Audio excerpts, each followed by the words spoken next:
All right, I think we're ready to go. So, Okay. first off, thank you very much to agreeing to be interviewed. It means a lot. Um, I know you're gonna have. I know that you have great insights on the pandemic, and that insight will be extremely useful in the future. Um, and in terms of the archive, and for people that will be viewing this in the future. So, also, since this will be public, if there are any questions that you don't want to answer, that's perfectly fine. We can move on from those questions. So, Okay. to state, the date is Tuesday, December 8th, 2020, and it is 3:32 in the afternoon. And to provide some background context, the current total cases in the United States is 14 million, 14.8 million total cases, and unfortunately 282,785 deaths. It's certainly been a hectic year, that's for sure. If I could have you state your name and then maybe some demographic information like race, age, and gender. Okay. My name is Lindsey Boehm, and I would consider myself white. I'm 21 and a female. Awesome. So, for the first question, what are the primary things you do on a day-to-day basis? So, like, for example, your job, extracurricular activities, um, so on. I'm a full-time student at UWEC for nursing. It's my last year, so most of my day is spent on school. I also work as a nurse's aide in the critical care unit at Mayo Hospital here in Eau Claire. I usually just work 112 a week. I don't have time for much more than that with school.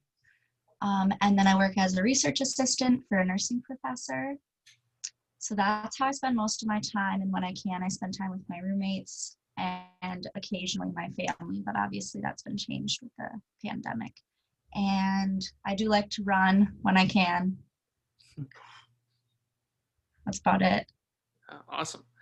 Um, so, when you first learned about COVID-19, what were your initial thoughts about it? How, and then maybe also, how have your thoughts changed since then? Um, well, to be honest, when I first learned about it was when it was still in Europe. And I was honestly pretty unconcerned, which was ignorant of me. I just like I I thought it probably would get over here eventually, but I didn't think it would spread as fast as it did, and I didn't think things would get as bad as it did. Like from what I was hearing, it was mostly just affecting old people, and it was kind of like the flu. So I was ignorant to how bad things would get, and obviously my opinion has changed um, since it hit Wisconsin this fall, and I'm um, like seeing the effects in the critical care unit I work in and in my own family. I definitely take it a lot more seriously now. Yeah, I think we all have had a similar outlook on it. We kind of all were ignorant of it, so you're not Mm-hmm. the only one. No problem there. In terms of your employment, or again, like you said, some of the extracurricular activities you do, how has COVID-19 affected maybe your job, or um, also maybe go into depth on that, documenting the undocumented project. How has it Yeah. affected that? Yeah. So um, when COVID-19 first hit the United States, it didn't really hit Wisconsin. It was like mostly on the coasts in New York and California back in March. So when that happened, the hospital I work at, um, they kind of reacted prematurely and shut down like anything they could, all elective procedures and appointments. So I actually got laid off, even though I work in a critical care unit. So I thought I'd have some job security, but I got laid off. A lot of my friends got fired. So I'm thankful that I kept my job. But for the first few months, like every time I was supposed to work a shift, they'd just call me and say, you don't have to come in. So that was tough financially. And then I had a full-time internship lined up for the summer, a nursing internship, and they're very competitive in this area. So I spent like my whole junior year working towards that internship and interviewing. And I got it, and I was really excited for it because I would have rotated through like 11 different units in the hospital, and they canceled it like a month before. So when they did that, I asked my job as an aide if I could work like part or full time for the summer, and they said no. So it really threw off my employment plans for the summer because I thought I'd have like a full-time paid job that paid a bit better than my CNA job. That didn't pan out. Eventually, when things picked back up again, when the hospital realized they really didn't need to be shut down completely, I started working my normal hours again, and I picked up as much as I could in the summer. And then outside of work, I have a clinical where we go out to rural dairy farms and provide immunizations and other things for migrant farm workers. A lot of them are from Mexico specifically. A lot of them speak primarily Spanish. Some of them are undocumented. And I'm the only group in my cohort who actually got to go to our clinical. So I'm really thankful for that because we got to be hands-on and working with patients, but we definitely had to make a lot of adjustments to be able to go on with clinical. Like we had to screen people at the door, take their temperature, and then we had to really prioritize what we were going to do because we didn't want to spend too much time in close contact with our patients. So that's how it's affected kind of my two main things, work and school. We're all online right now for all my lecture classes. I do like lead one class. I'm a mentor for the honors program. So for that, we have been going in person, which has actually been really nice to just get on campus one day a week. But other than that, all my courses are online. Work is really busy now. Like Wisconsin is really being hit hard now, the way that the coasts were hit back in March. It finally caught up to Wisconsin. So my days at work are really crazy and really long, but I'm thankful that I can clock out and go back to my normal day-to-day as a student, because I can't imagine working full-time in critical care unit right now. It'd be exhausting. Yeah, that's, I mean, obviously has a huge effect on your employment. Mm-hmm. Yeah, that's awesome. That project I found very interesting. Professor Fry mentioned it briefly, so that's fascinating to hear about. Awesome. Yeah. So maybe I'm gonna switch towards the family and household. Maybe. How has COVID-19 affected you and your family's day-to-day activities?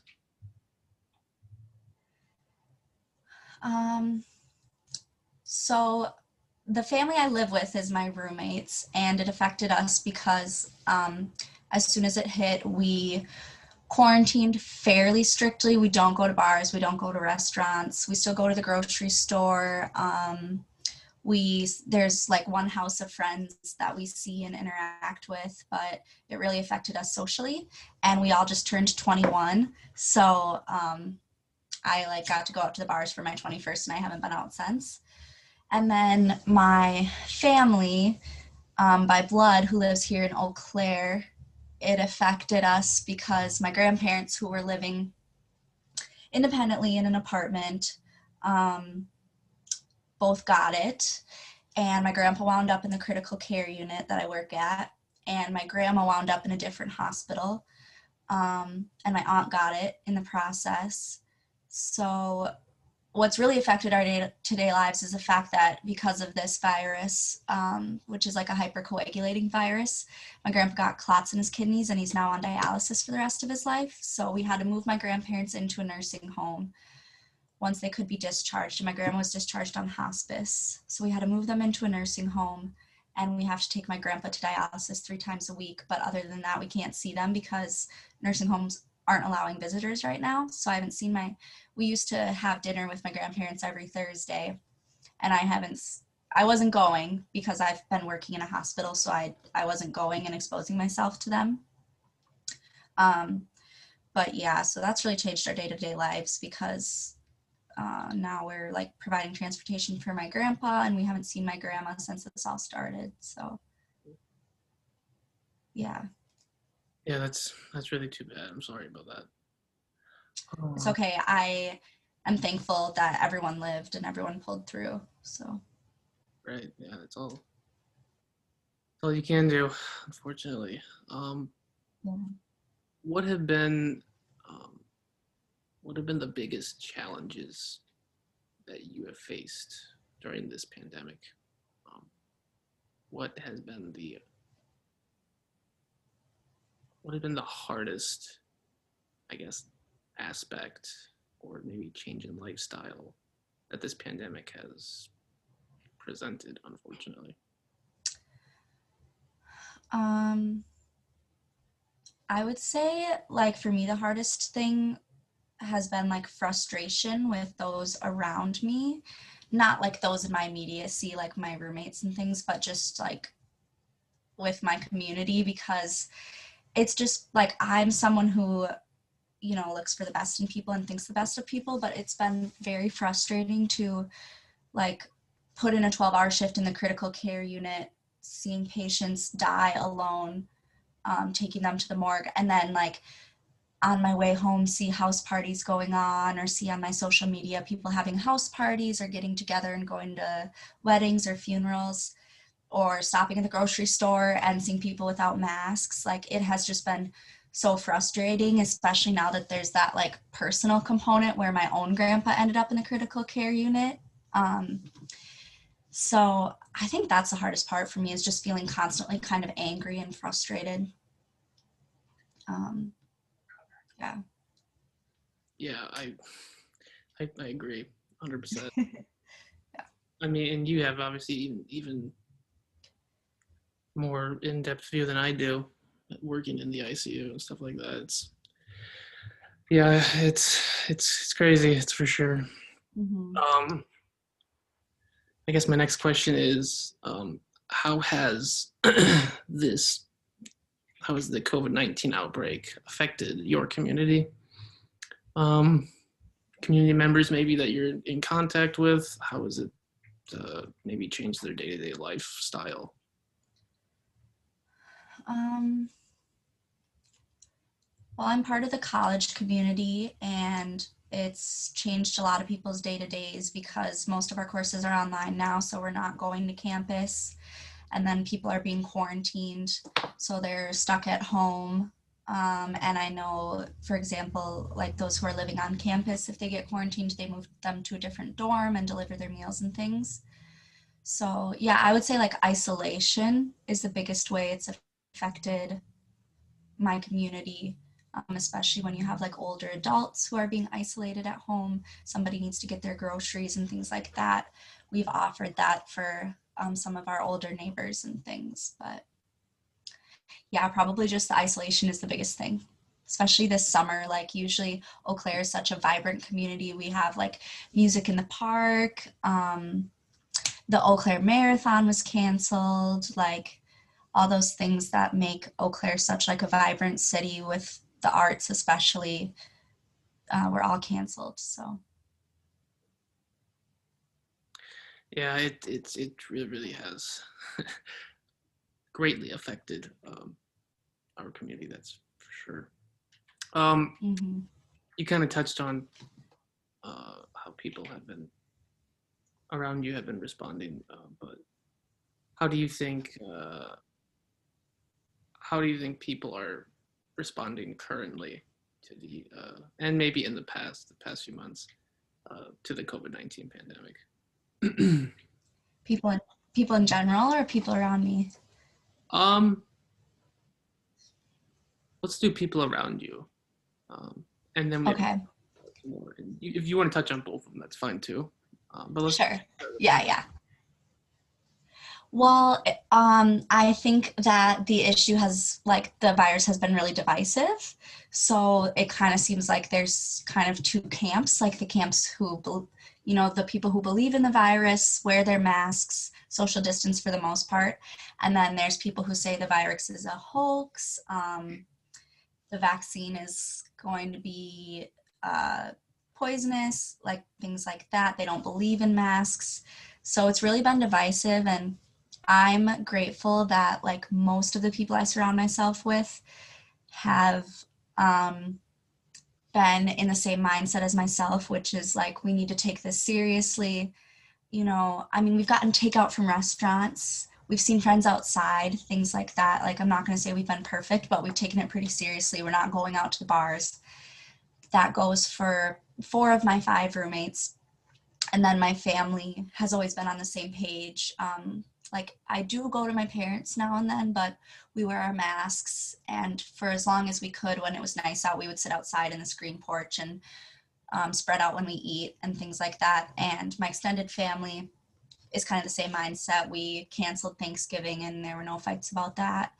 I did have one roommate. She was a subleaser. She's young. She's 20, and she just like wouldn't stop going to bars and house parties. We all sat her down when she first moved in and just kind of laid out our concerns.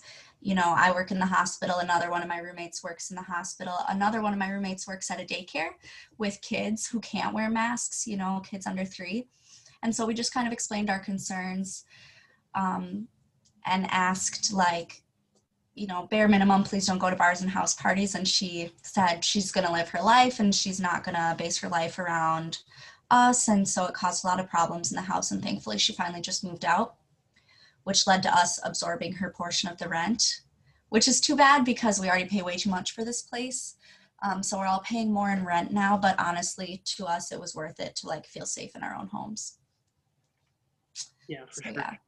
Yeah, that seems like a very tough situation.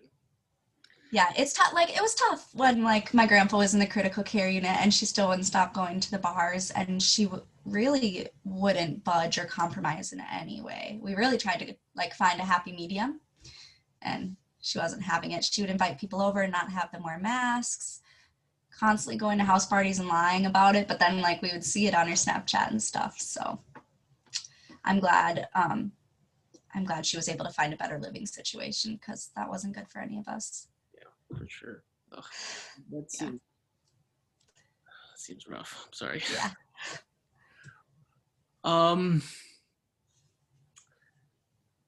I guess my next question is, in what ways do you think that the COVID-19 pandemic is affecting people's mental health or even their physical health? You obviously have a lot of expertise in that field. What do you think? How do you think this is affecting people's mental and physical health? I think it's absolutely taken a toll on people's mental health. I mean, just the isolation that people are feeling alone because like we're trying to keep our social circles small has been really hard. But when you add to that like fear and anxiety of the unknown, and then family members who are sick or dying, yeah, I think it's been a lot of isolation, a lot of anxiety, like waiting for the hammer to fall. Like, I know I felt that way and my roommates have felt that way, worrying about parents and grandparents. So I think it has had a negative impact on people's mental health overall. I will say I think some people have found a better work-life balance during this time. Like, working from home for some people has been really nice and has allowed more family time. So I always look at the bright side of things. So that's like one positive thing I could say. And then physical health wise, I think the virus is taking the greatest toll, but also things that are being put off because of the virus, primary care visits, elective surgeries, people who are not wanting to come into the hospital even though maybe they have a heart attack symptom or a stroke symptom and they're delaying care. I think that delay of care we will be able to see looking back is going to be like it's going to cause worse health outcomes. So. Right. Awesome. Yeah. It's a great response. How do you think, how have municipal leaders or government officials in your community, how do you think they responded to the outbreak um, from the start, and maybe how that's changed over time? Yeah, well, I think that the director of public health for Eau Claire County has done a really good job. Um, I do know in other counties, public health has put out directives such as a stay-at-home order or a mask mandate, and sheriff's offices have come out and said they're not going to enforce it. So that's been tricky and unfortunate. Um, Especially for myself, having public health knowledge, and I'm a little biased because I'm in the nursing field. It is frustrating to see people not taking the advice of nursing and doctors and scientists, but here in Eau Claire, I think everyone's done a really great job. And then here in Wisconsin, we have a mask mandate from Evers. I will say, like, the Bar and Tavern League really runs the city and the state more than I think we knew. And so bars and taverns have continued to stay open, um, which I don't think is the best move, but it's just shown us like how much power the Bar and Tavern League has. A lot of other states either shut bars down for a while or like made a curfew around bars, so they have to stop selling alcohol at 9 or 10 or something. But not here in Wisconsin or in Eau Claire. Yeah, it does show. I agree that it shows how much we rely on those things. Mm-hmm. For sure. Yeah. Um. Let's see here. Where should I go? You kind of mentioned. Um,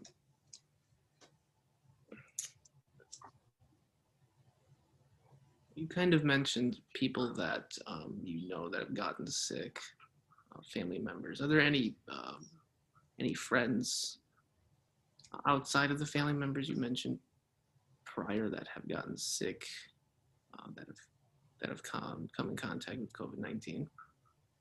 Yeah. So a good friend of mine, Mariah, got it a few months back, and she got it at work. She was working in a restaurant, and so she was also essentially kind of homeless at the time. She was couch surfing, so she had to stay in a motel for 2 weeks.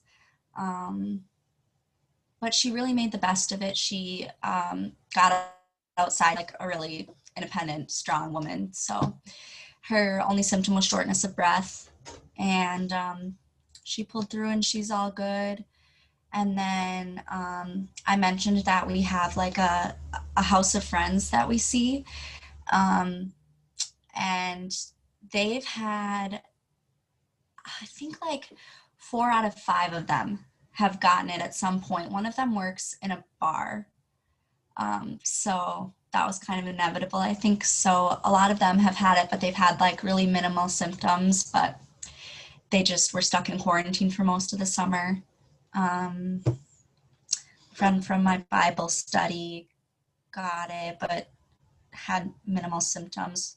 Most young people I know haven't gotten super sick from it, haven't gotten critically sick from it. Right. Awesome.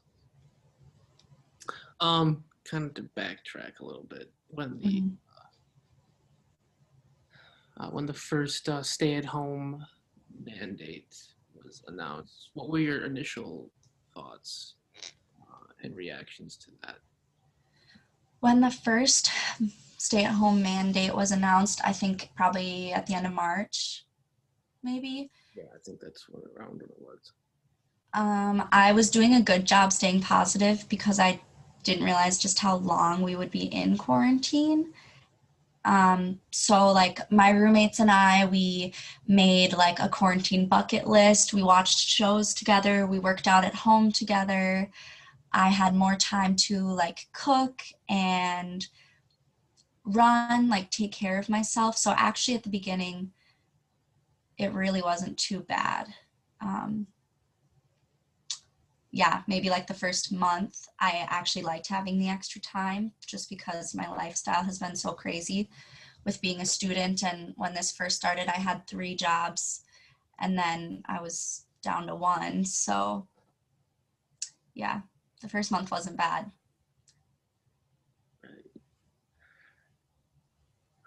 All right.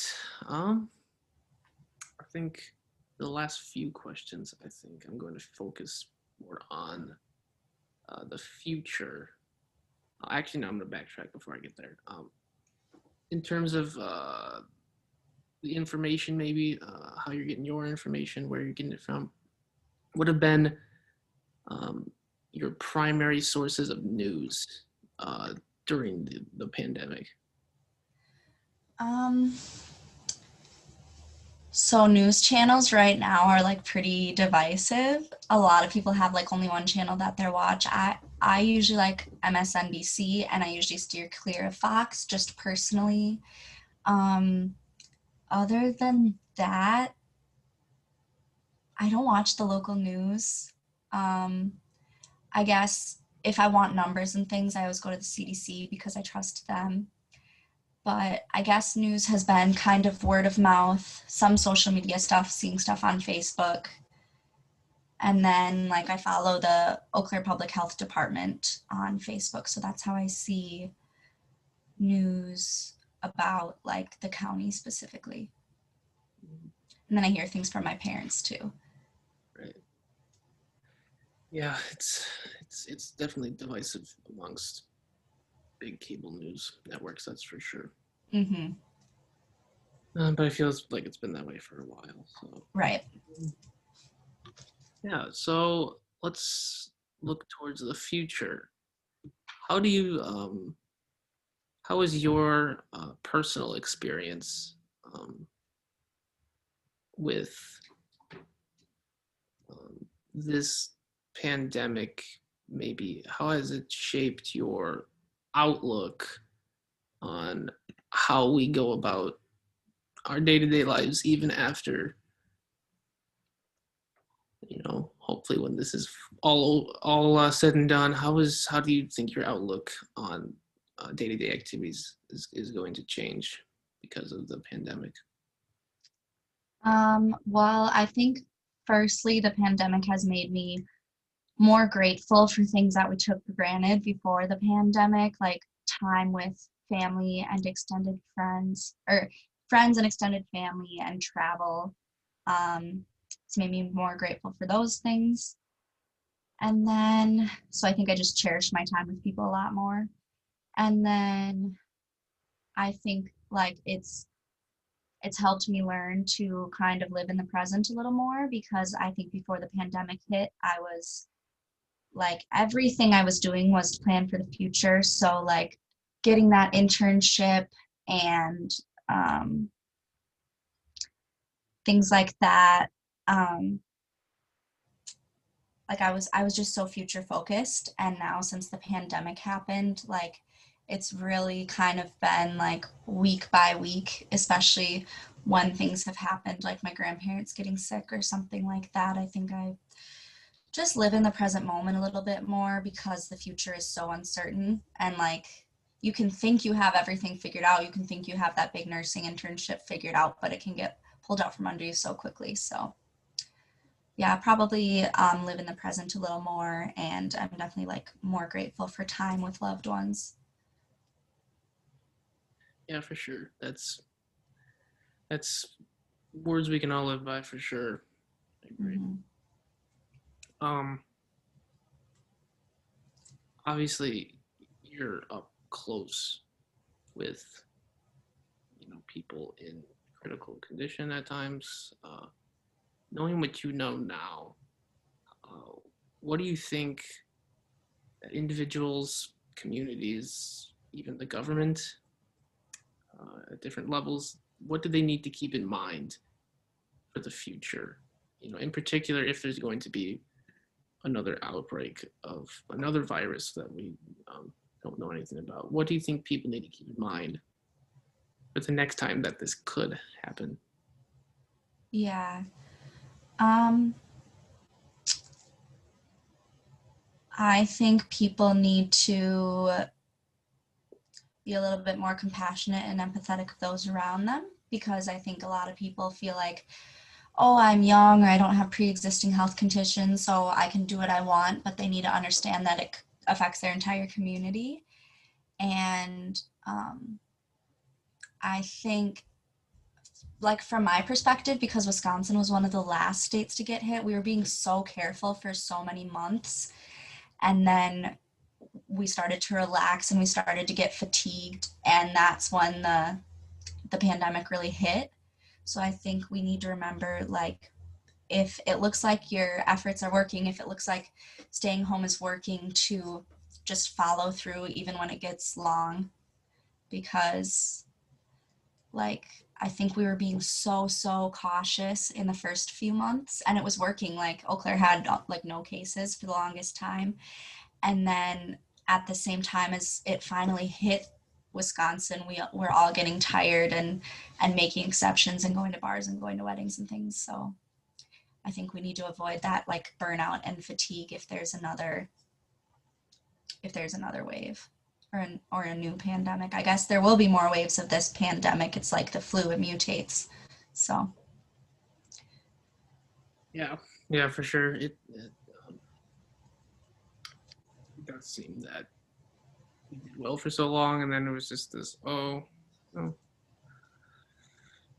it's I'm had enough of it. Let's go and about everyday life. But yeah, yeah, people got tired of, like, doing the right thing, which is fair. Like, it was hard. It is hard to quarantine. It's hard, it's boring, it's long, it's hard on your mental health, like we talked about. And people just got fatigued and let their guard up, and now we have, like, no critical care beds in the whole state of Wisconsin. So right. I think my last concluding question. Um, let's see. To kind of, I missed one here to kind of backtrack. that's okay. Unfortunately, we have that nice concluding future, look towards the future, optimistic, you know, question, and now I have to go back. Uh,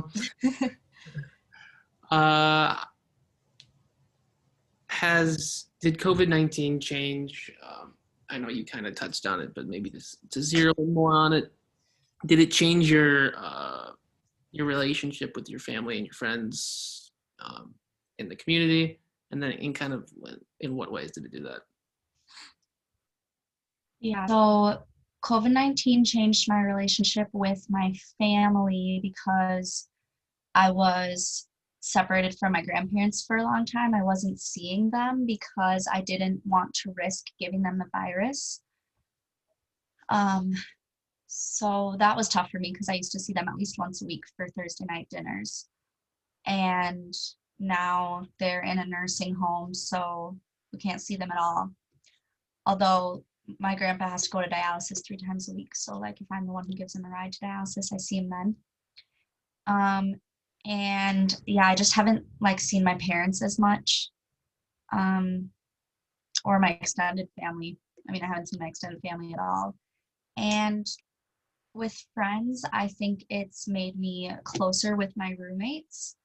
Um, but it's unfortunately probably made me less close with the friends I don't live with because I can't see them or I'm not supposed to see them. So, I have a good friend who lives in Marshfield, some good friends who live in the cities, and I haven't seen them since summer because in the summer at least we could all hang out outside at the beach or something. So it's made my circle smaller and closer, I guess, overall. Yeah, awesome. Well, that's all the questions I got for you.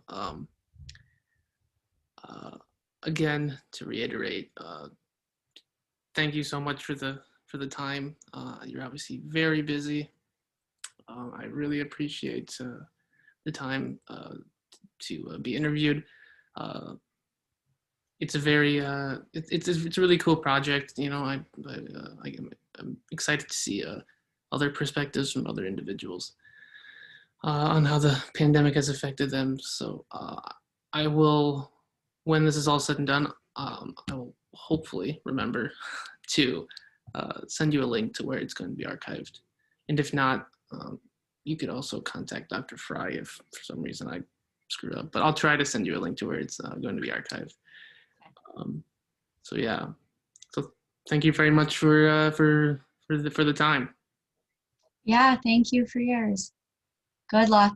Good luck this week and next week. You as well. You as well. Thank you. Thanks. All right. I'm gonna